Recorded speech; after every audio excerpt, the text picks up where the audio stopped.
Salut, c'est Benjamin et aujourd'hui on va voir comment tu vas pouvoir mesurer les appels téléphoniques générés sur ton site par tes campagnes Google Ads. C'est super important car sans un bon suivi des conversions, tu ne pourras pas optimiser efficacement tes campagnes et tu risques de perdre de l'argent inutilement. L'une des raisons pour laquelle je te fais cette vidéo, c'est que trop souvent, je vois des clients ou des prospects qui affichent leur numéro de téléphone en gros sur leur site. Et ça, c'est une très bonne idée, mais ils ne sont pas capables de savoir combien d'appels ils reçoivent grâce à leur campagne publicitaire. D'un côté, ils me disent « je préfère que les gens m'appellent, j'arrive mieux à vendre quand je parle directement à mes prospects par téléphone », ce genre de choses. Mais d'un autre côté, quand je regarde leur compte, je vois qu'ils mesurent uniquement les formulaires de contact que leurs prospects remplissent sur leur site et pas les appels téléphoniques. Pourtant, c'est très simple de mesurer les appels que tu reçois grâce à Google Ads et je vais t'expliquer tout de suite la marche à suivre. Mais avant, je t'invite dès maintenant à t'abonner à la chaîne si tu ne veux pas rater d'autres conseils comme celui-là. Et surtout, reste jusqu'à la fin car je vais te montrer une astuce que peu de gens connaissent, même les autres consultants Google Ads comme moi, qui va te permettre en un clin d'œil de vérifier si tu as bien installé la balise de conversion d'appel sur ton site.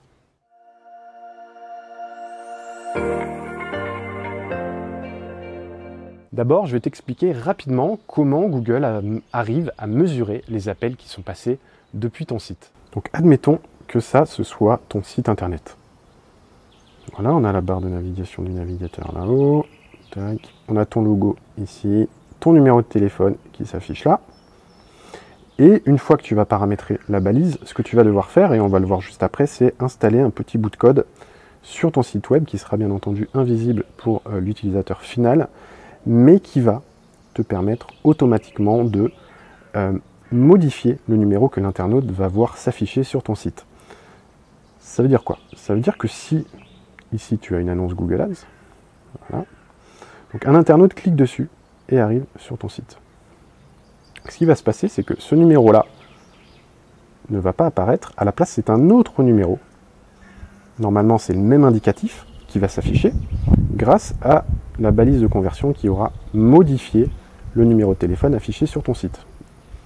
Donc, si l'internaute passe un appel, ce qui va se passer, c'est que ça va d'abord transiter par Google. Et là, d'un point de vue technique, je ne vais pas pouvoir t'expliquer exactement comment ça se passe parce que je ne le sais pas. Mais Google va arriver à détecter, grâce à ce numéro de redirection, qu'un appel a été passé sur ton site. Donc ce numéro va bien entendu rediriger chez toi. Il va faire... Donc là, voilà, c'est un téléphone, hein, si tu ne savais pas. Donc ce que tu vas avoir, toi, c'est un appel, plus un appel. Et Google va faire remonter une conversion dans ton compte Google Ads. Donc en fait, tout se passe ici, plutôt ici, voilà, grâce à ce bout de code qui va dynamiquement modifier le numéro de téléphone et il va le remplacer par un numéro de redirection que Google a en sa possession et qui met à disposition de tous les annonceurs sur Google Ads. Maintenant que tu sais comment fonctionne le suivi des conversions depuis les sites internet, on va voir comment la paramétrer directement en live dans un compte Google Ads.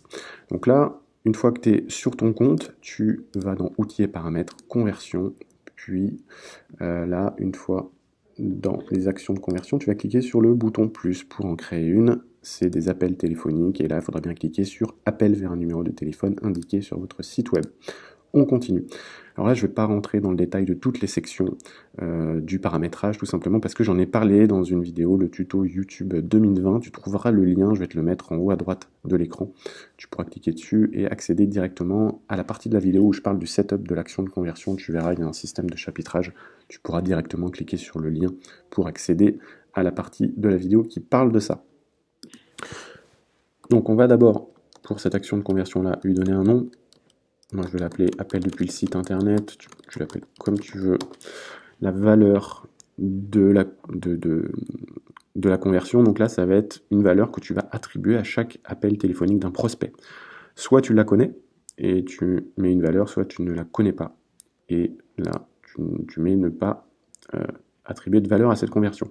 Pour calculer la valeur d'un appel, ce que tu peux savoir, c'est ton taux de transformation. Ça veut dire que si tu connais le nombre d'appels qu'il te faut pour signer un client et que tu connais la valeur moyenne d'un client, tu vas pouvoir calculer la valeur d'un appel téléphonique. et c'est ce que tu devras rentrer ici en euros. Si tu ne le sais pas, tu cliques sur l'autre case. Le nombre. Alors là, le nombre, je te considère de mettre qu'une pour éviter qu'il y ait plusieurs conversions qui remontent pour la même personne. La durée de l'appel, donc là, c'est la spécificité pour les actions de conversion qui concernent les appels téléphoniques. C'est que tu vas devoir indiquer une durée d'appel à partir de laquelle Google va considérer que l'appel est une conversion. Ça veut dire quoi? Ça veut dire que si par exemple tu as des produits qui sont compliqués à vendre, si tu as besoin de rester longtemps avec un prospect au téléphone, eh ben, tu vas devoir indiquer une durée d'appel assez longue. Pourquoi? Parce que si quelqu'un t'appelle et que tu restes que 2 minutes au téléphone avec lui, ça signifiera potentiellement que c'est pas quelqu'un de qualifié. Et donc tout va dépendre en fait de ton produit, de ton activité. Et donc tu vas devoir mettre une durée d'appel qui soit cohérente avec la durée d'appel moyenne que tu as avec un prospect qualifié. Ça se compte en secondes. Si tu considères qu'un appel est qualifié au bout de 2 minutes, tu vas mettre 120 secondes. Et ce qu'il faut bien également garder en tête, c'est que c'est de faire en sorte de mettre fin à l'appel assez rapidement quand tu sais que tu as affaire à un prospect qui n'est pas qualifié, à qui tu vas pas pouvoir vendre ton produit ou ton service. Fais en sorte de raccrocher assez rapidement pour éviter justement que l'appel soit remonté dans Google Ads en tant que conversion. La période de suivi de conversion après clic, là, ne touche à rien. Si tu veux des précisions sur cette partie-là, encore une fois, je te renvoie sur la vidéo dont je t'ai parlé au début.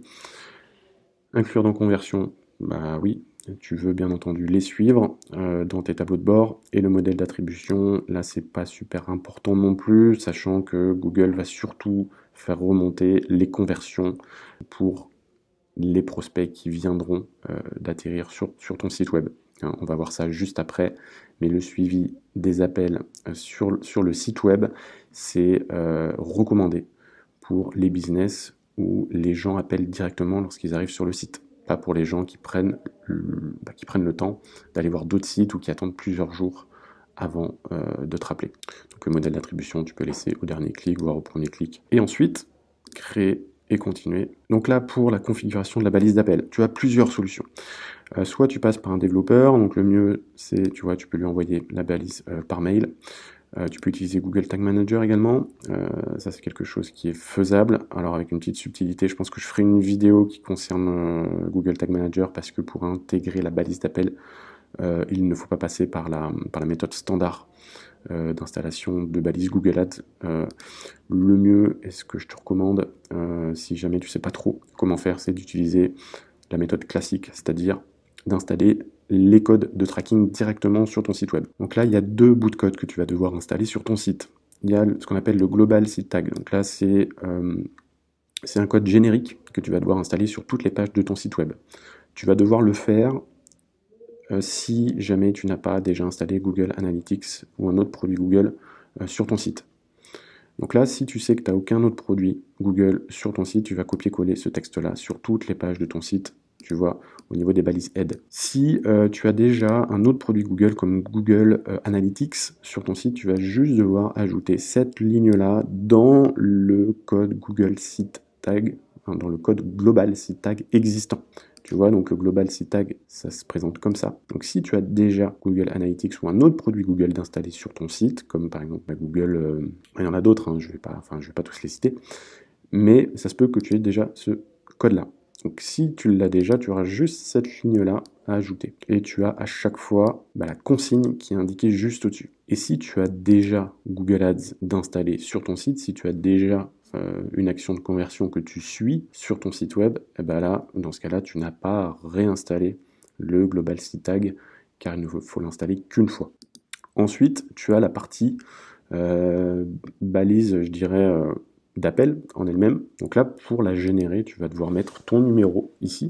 Donc, je sais pas, on va mettre 06 63 63 63 63. Et tu vas ensuite créer l'extrait grâce à ce numéro-là. Et là, c'est ce code-là derrière que tu vas devoir copier-coller sur ton site. Et là, par contre, tu vas devoir également le mettre dans le head. Donc généralement, ce que tu peux faire, c'est que tu vas le coller juste en dessous du Global Site Tag, parce que le Global Site Tag, tu vois, il faut aussi l'installer entre les balises head de ton site web. Une fois que c'est fait, tu cliques sur suivant, OK, et là, ta balise d'appel est configurée.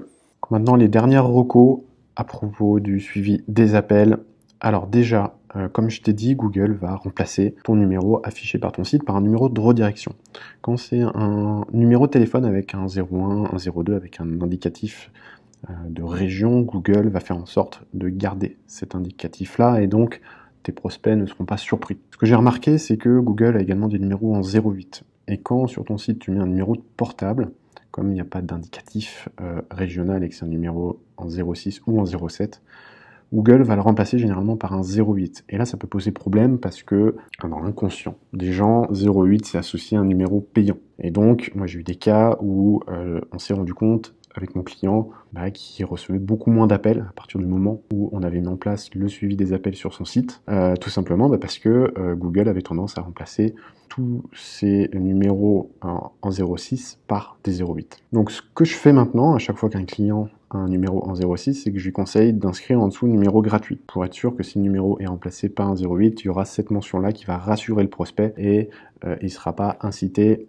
à quitter le site en voyant le numéro 08, mais il sera rassuré sur le fait que c'est un numéro gratuit qu'il pourra appeler sans problème. Pas de numéro, sinon au format image. Donc si sur ton site, tu as mis une image avec ton numéro dedans et que tu l'as placé sur ton site, ça va pas fonctionner. Il faut que le numéro soit affiché dans le code source du site. Il faut que Google puisse remplacer le numéro par son numéro de redirection et donc pour ça, il faut que, en gros, que le numéro soit codé en dur dans le site web. Donc ça, c'est très rare, mais je le vois de temps en temps. Des prospects, des clients qui à la base ont mis sur leur site une image qui fait office, donc le numéro de téléphone. La durée de validité, j'en ai parlé juste avant, je vais pas non plus trop creuser dessus, mais comme je l'ai dit, si tes prospects ils ont tendance à pas t'appeler sur le moment quand ils sont sur le site et qu'ils ont tendance à vouloir comparer ou aller sur d'autres sites, c'est souvent le cas quand on est vraiment sur des gros projets comme je sais pas moi l'achat d'une voiture ou des gros travaux. On va peut-être pas appeler tout de suite l'entreprise, on va faire son petit shopping, on va faire ses recherches sur internet et il y en a beaucoup et c'est surtout vrai, même si j'ai pas envie de faire de raccourcis, mais les personnes âgées généralement ont tendance à peut-être plus noter, mettre ça sur des carnets et à prendre leur téléphone un petit peu plus tard. Ça arrive et moi j'ai des fois des clients qui m'ont appelé en me disant c'est bizarre, j'ai cette personne-là qui m'a appelé et qui cherchait, je sais pas moi, un fleuriste ou un service complètement différent de ce que faisait le client. Tout simplement parce que comme Google fait tourner ses numéros entre tous les annonceurs, son numéro qui avait été utilisé pour lui avait été régénéré sur un autre site vers un autre annonceur. Et donc cette personne-là, elle n'avait pas appelé tout de suite. Et au moment où elle a fait son appel, le numéro avait été attribué à mon client.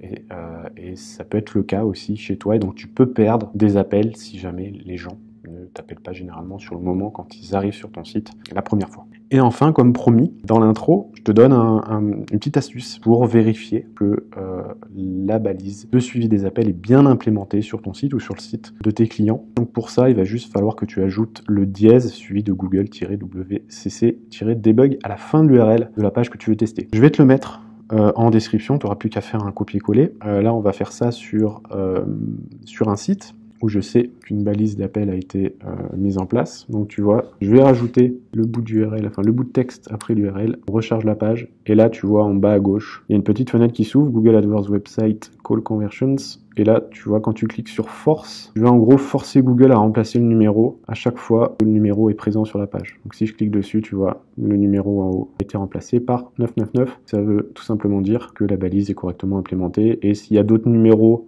de téléphone sur la page, il y aura 99,99 sur tous les numéros. Donc ça peut être bien parce que ça peut arriver que ça soit généré sur un numéro mais pas un autre, donc ça permet de débugger tout ça. Ça y est, tu as maintenant toutes les cartes en main pour mesurer le nombre d'appels téléphoniques générés par tes campagnes Google Ads. Prends le temps de mettre en place cette balise de conversion, c'est super important, et surtout, si tu as la moindre question, mets-la moi en commentaire, je me ferai un plaisir d'y répondre. Quant à moi, je te dis à très vite dans une prochaine vidéo. Ciao, ciao!